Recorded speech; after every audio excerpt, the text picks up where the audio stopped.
South Korea is in big trouble. On the 25th local time, Trump met with the visiting South Korean President Lee Jae-myung at the White House. Trump clearly put forward a request, asking South Korea to hand over the land ownership of some large-scale military bases of the U.S. troops in South Korea to the U.S. side, so as to get rid of the fact of leasing. This is equivalent to asking South Korea to cede land, which South Korea will surely not be able to accept.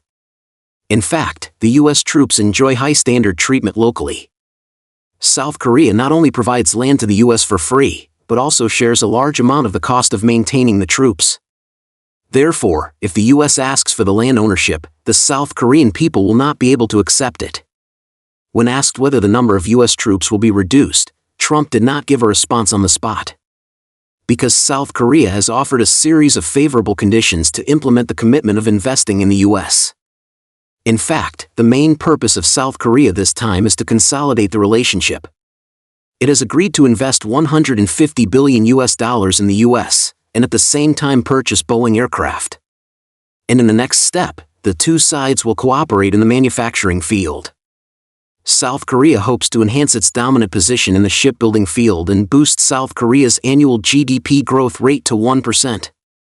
Otherwise, if it is lower than the expected 0.9%, it will be affected. At present, South Korea and Japan share the same motivation. Having been hit with an additional 15% tariff by the United States.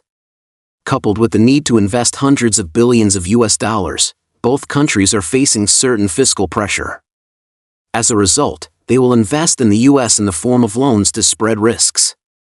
However, as long as they can keep the U.S. on their side and stabilize their external security situation, they can continue to pursue development.